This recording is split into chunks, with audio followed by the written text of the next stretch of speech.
रीवा जिले में इन दिनों अवैध बालू का कारोबार तेजी से फल फूल रहा है।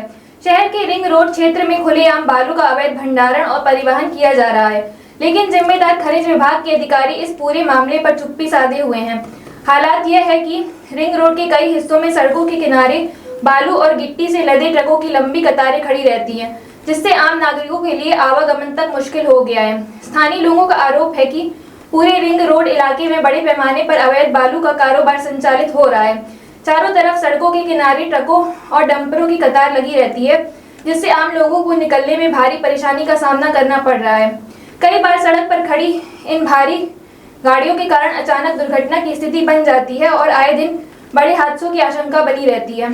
लोगों का कहना है कि इस पूरे क्षेत्र में 2-3 लोगों को छोड़कर अधिकांश कारोबारियों के पास बालू भंडारण की ना तो कोई अनुमति है और न ही कोई वैध दस्तावेज।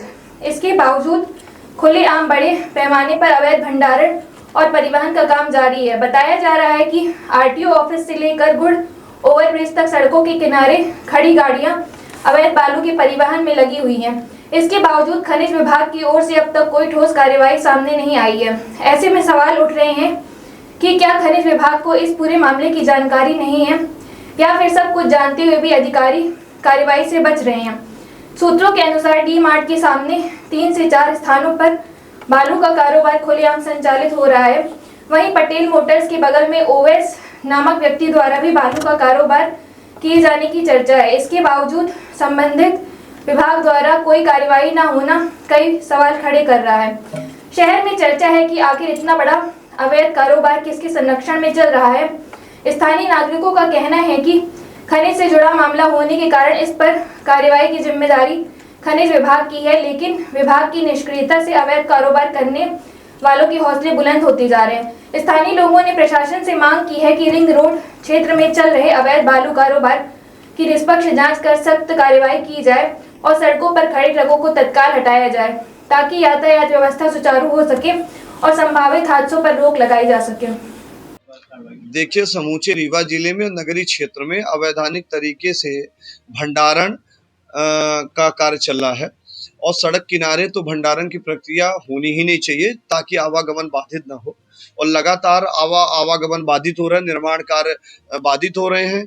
और यहाँ तक कि ये मानिए कि जो ट्रेडर्स वहाँ संचालित हैं उनका किसी का पंजीयन नहीं है। बालू का अलग पंजीयन होता है, भंडारण होता है, गिट्टी का, ईंटे का और अन्य चीजों का अलग भंडारण की एनओसी मिलती है।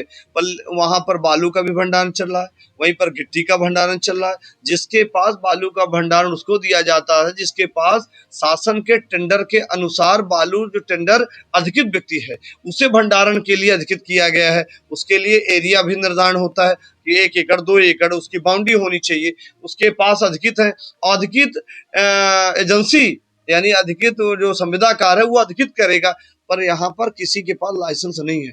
तो यदि लाइसेंस होता तो लाइसेंस पंजीयन क्रमांक भी डालते। तो रीवा जिले में और रीवा शहर के नगर निगम क्षेत्र में लगातार बाईपास के एरिया में आप चले जाइए, इटौरा, टिकुरी, सोनौरा, गोठमा, बरा, हरिहरपुर और चौराहा से लेकर रतहरा तक आप एक भी पंजीकृत नहीं है और अवैधानिक काम कर रहे हैं। तो जिला पर उनके कारण बाधित हो रहे हैं, यातायात बाधित हो रही, अपराध हो रहे हैं, खड़े रहते हैं तो सड़क दुर्घटनाएं होती हैं। बड़े आराम से बड़ी दुर्घटनाएं होती। उन ट्रेडर्सों के कारण इतनी बड़ी दुर्घटनाएं और कोई सीमा नहीं।